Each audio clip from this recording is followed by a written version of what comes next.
morning and welcome to Rising. We have a wonderful show for you today, this morning, following the State of the Union, which I'm sure everyone stayed up watching. I'm sure we're going to get your reaction to it, Oh, yeah. Brianna. I have lots of thoughts and feelings coming up in my radar. But first, let's take on the highlights.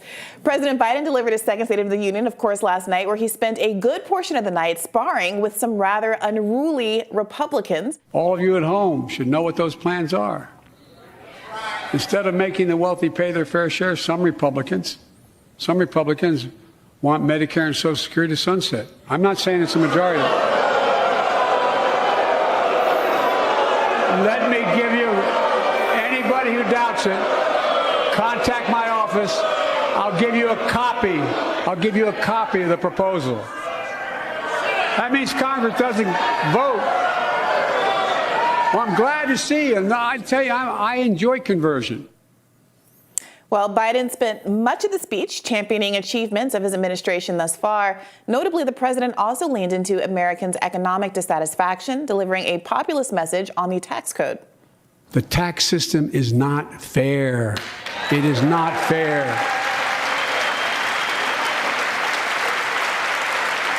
Look,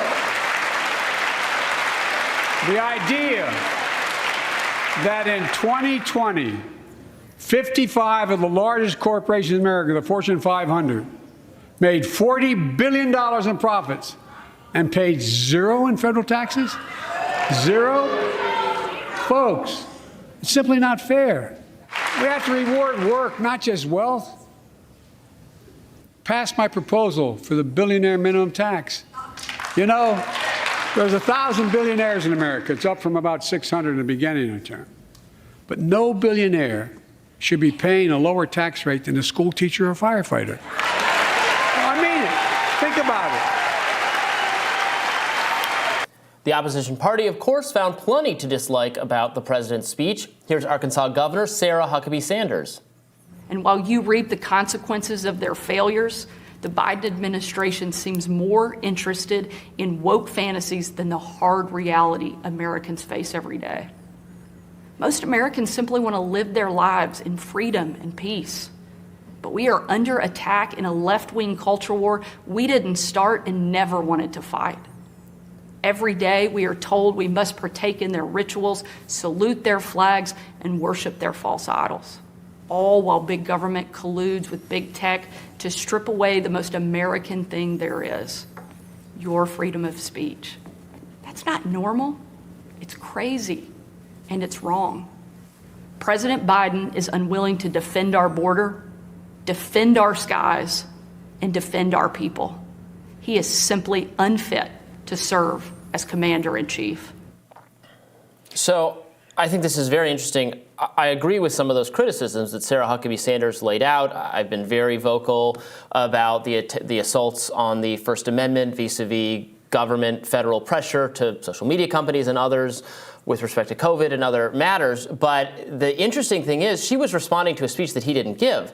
Joe Biden did not give wokeness one iota of attention. He didn't promise to install a drag queen in every school in America. He didn't talk about doing all those things. So the difficulty for Republicans, if they want to run against critical race theory and DEI and transgender activism and all of those things, Joe Biden is just a really bad foil for that approach because I don't think he convincingly seems interested in those things. He didn't talk about them at all. And that's, he talked about economic themes. In fact, he talked about themes that the Trumpian Republicans love. Right. And in fact, he talked about big tech and wanting to break them up using antitrust law. She paints him as someone who was actually sympathetic to that. Whatever, and this is when I get into my radar, whether or not you can believe what Biden was talking about is a whole other issue.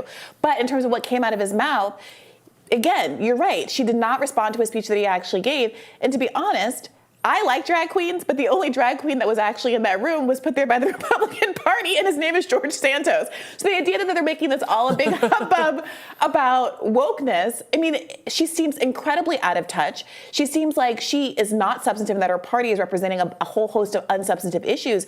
And frankly, that exchange that Biden had about Social Security and Medicare, when he got all of those boos and heckles from the crowd.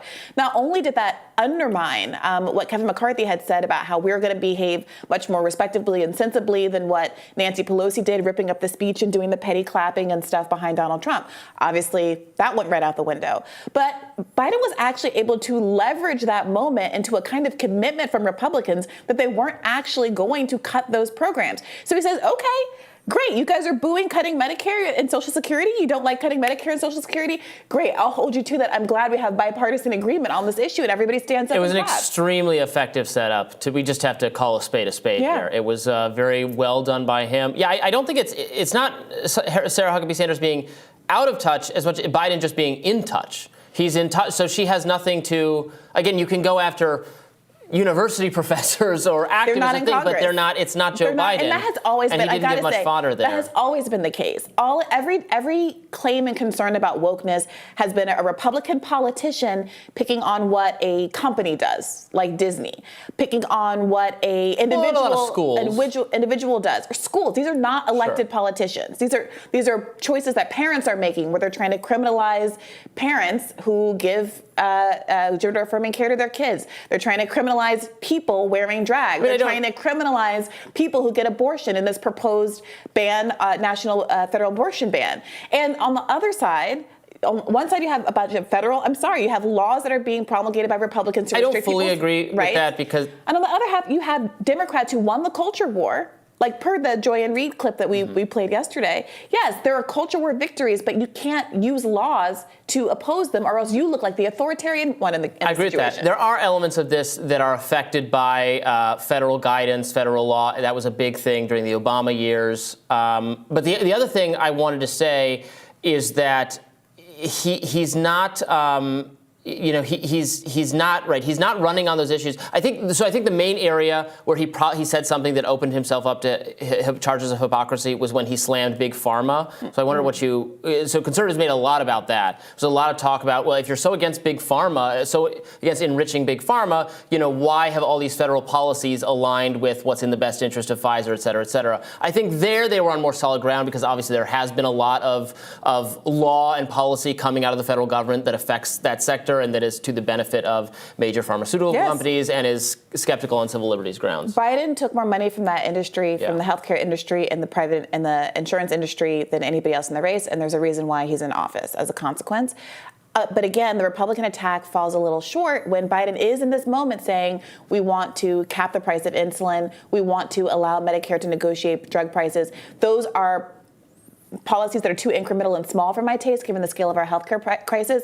But if Republicans want their attacks to land on Biden's hypocrisy, they have to start offering their own affirmative programs as well. Man, are we going to actually have legislation come out? It sounds like there's agreement between Joe Biden tricked Republicans into agreeing with him or something, don't or said get things too they already excited. thought. I don't know what's going on here. I'll throw some cold water on this in my radar coming up next.